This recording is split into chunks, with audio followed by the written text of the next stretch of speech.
Welcome to the Rugby Obsession Deep Dive. Great to be here. If you're keen to, get right to the heart of the latest rugby discussions, make sure you subscribe to Rugby Obsession. You'll get more insights just like this one. Definitely worth it. So today, we're unpacking a really interesting, maybe slightly fiery exchange. It's between Springbok coach Rassie Erasmus and the pundit Matt Williams. And it all revolves around the Springbok player Steven Kitshoff, doesn't it? Exactly. For this deep dive, our main source is an article from the South African website. It's titled, Rassie Clears Critic After Defamatory Accusation About Kitshoff. And it was published on April 17th, 2025. Okay. It gives us a really clear look at the claims being made and, importantly, the response that followed. Right. So what we want to do today, really, is understand the core of this back and forth. What exactly was Matt Williams alleging? How did Rassie Erasmus hit back? And maybe what does it tell us about the bigger conversations happening in rugby right now, around tactics, player welfare, that sort of thing? Let's start with Matt Williams' side then.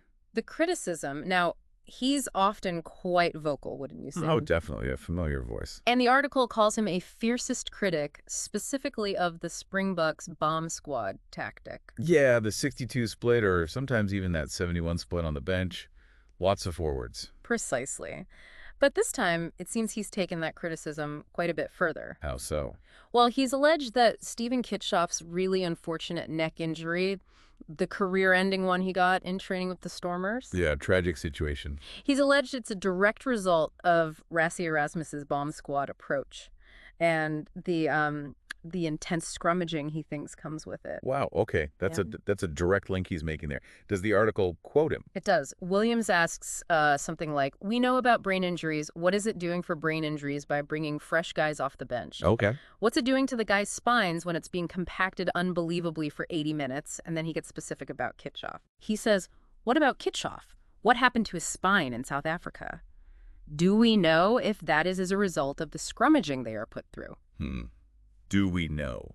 So he's posing it as a question, but the implication is pretty clear, isn't it? Very clear. And like you said, suggesting a direct link between a coaching tactic and such a serious injury, well, that's bound to get a reaction. And it certainly did from Rassie Erasmus. Oh, absolutely. The article shows Erasmus went onto social media to respond. Yeah. And he didn't mince his words. What'd he say? He labeled Williams's comments as defamation.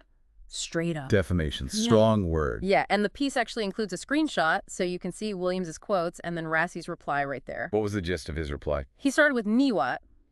It's like, no, what? Okay. And then, how can a 62 or 71 split contribute to Kitchy's injury? And directly answering Williams's duly no question, he just puts, no, you don't. Very direct. Almost dismissive, but in a very firm way. Extremely firm. It's a clear rebuttal. So what's the context here?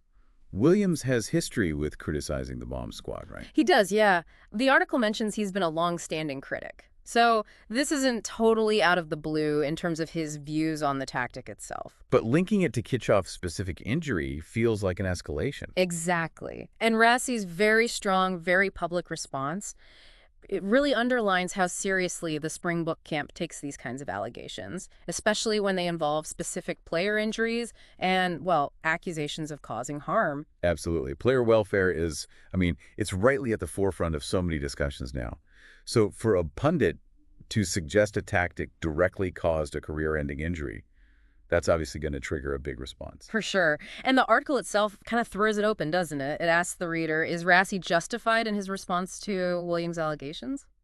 Yeah, highlighting that there are different viewpoints, different takes on this within the rugby world. It's clearly a point of debate. Thinking about the wider implications, it really does shine a light on the kind of pressure coaches are under. Every tactic, every selection, it's dissected, isn't it? And criticism can be fierce, especially, like we said, when player safety gets brought into it. This whole exchange is a kind of a public display of that intense scrutiny. It really is. And if you, listening, find this sort of deep dive into the nuances of rugby news valuable, Just a reminder to hit subscribe on Rugby Obsession. We try to bring you these closer looks regularly. Good point. The article also adds another little bit of context, actually. Oh, yeah? What's that? It slips in a reminder about ticket sales for the Springboks game against Argentina, the Rugby Championship one at Twickenham in October. Ah, okay. Yeah, it just gives the details, starting prices, where to buy them. That's interesting context, isn't it? Yeah. It sort of shows that while these debates are happening about tactics, welfare, commentary, the machine keeps rolling. Exactly. Fan interest is high. The games are coming up. Life goes on for the Springboks as a team and an organization. There's still huge excitement around them. But this specific incident, the Williams comments and Erasmus's reaction, it does raise questions, doesn't it, about sort of the responsibility commentators have. It really does. I mean, their words reach a lot of people. They carry influence. Yeah. And making such a direct and potentially damaging link about something as sensitive as a career-ending injury, it's significant. It makes you think about where the line is. The line between fair critique, strong opinion, and maybe something else, like misinformation, or as Rassie termed it, defamation. Precisely. Where does analysis stop and accusation begin, especially with incomplete information, perhaps? So, wrapping this deep dive up then, it's clear this whole thing between Rassie Erasmus and Matt Williams, it's more than just a quick argument online. Definitely not just a Twitter spat, no. It really taps into those passionate debates about how rugby should be played, the tactics involved. And crucially, player welfare. That's always hovering over these tactical discussions now, isn't it? It is. And also the role and responsibility of people talking about the game publicly. So what are your thoughts, listening in, on the allegations themselves, on Rassie's pretty forceful response? We'd genuinely love to hear what you think. Yeah, we really would. The article posed the question, and we'll pose it too. Was Rassie justified? It's definitely something to mull over. It is. Lots to consider there. Absolutely. Please do share your opinions in the comments section wherever you're listening. We're always keen to read them. And of course, don't forget to subscribe to Rugby Obsession so you catch our next deep dive into the, well, often complex world of rugby. Thanks for tuning in. Thank you for listening to this Rugby Obsession deep dive. We look forward to you listening to our next episode.